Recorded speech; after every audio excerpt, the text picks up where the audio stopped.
Hello everyone, Lopa Levi here, and today I'm back at it again with another episode of Steam Backlogging, the series where I go through my Steam backlog, if it wasn't obvious enough. And today I'm talking about everyone's favorite game with an evil robot, Portal. You know, the game where you put portals and then the portals are, portals. Basically, go in through blue portal, come out orange portal, and vice versa. The thing that makes this game so fun is the fact that the physics in the source engine really complements it. A lot of puzzles rely on your momentum, since you keep it as you go through one portal and out the other. So, for example, you can use your speed and momentum from falling from the ceiling into a portal on the ground, and then you can shoot out of a portal on the wall to go a great distance. While this is fun and does make you think, it also feels like they rely on it a little bit too much. It is fun when they use it in various ways, but like I said, they just kind of use it a lot. One of my favorite ways that they use it is repeatedly using your momentum to get higher and higher till you reach where you need to be. It's really fun. Another great thing about the game is the story. You play as Shell, and I'm not even sure her name is said in the game itself. You can see yourself in the game by setting up your portals correctly, but to the game she's not all too important. You're a test subject testing out the portal gun in a series of test chambers made by Aperture Science. In the first couple levels, you can only use the blue portals, and the orange portals are automatically shot out by a sort of turret. While you go through the test chambers, the robot GLaDOS will repeatedly say kinda off-putting things. She'll say stuff about how the materials in the test chambers are known to make your teeth fall out or whatever.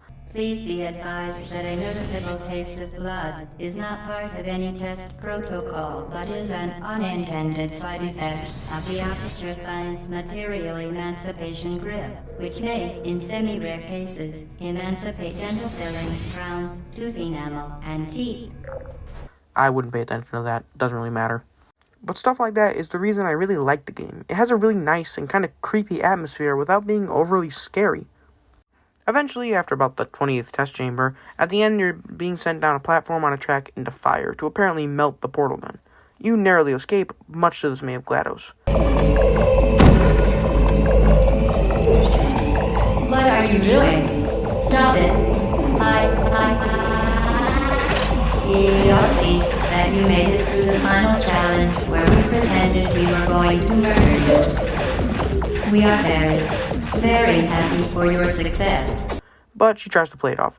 She tells you to wait, but since I have trouble following basic directions, I decide to run away. You start running through the behind the scenes of Aperture, with GLaDOS often saying how she can't tell you where you really are. You have to follow directions left for you by someone before you, known as the Rat Man. We don't really know much about him in the game, but there's some info about him in the comics. There's actually a lot of secret areas and test chambers before this that you can find with more lore, but I'll leave those for you to find. During this section, there's even a small bit where you go back through a couple of the previous test chambers. Man, I love when video games do this. Like in Super Paper Mario. That's definitely something I'm going to cover in a video someday. Anyway, back on track. Eventually you reach GLaDOS herself and use the portals and a missile turret in a time boss battle as toxic gas is being let out into the air. You kill her, you escape, and everything's good. She then sings a song that even references Black Mesa. Holy, Valve is awesome. One thing I want to bring up is the price to playtime ratio. It took me about 5 hours to beat, and I'm an absolute dimwit. So if you're any smarter than me, then you probably beat it a bit faster. While it's short, it's also not too expensive. It's normally $10 and often goes on sale for $1. So it's either $2 per hour of game or 20 cents per hour of game. So either way, it's pretty alright. The highlight of the game is obviously the physics, as you kind of need them for the game to work. I honestly really love this game, and I'm excited to play the sequel, and maybe even some mods. Like, I know there's one that adds a third portal that lets you travel through time. So I guess that makes it a 5D game? Well, enough yapping. I give Portal a 9 out of 10. Great game with a great little story and great physics-based puzzles. But you unfortunately don't get the cake, so 0 out of 10 game. This sucks. And with all that being said, I've been Lopa Levi. You've been a great viewer, and I'm off. See ya.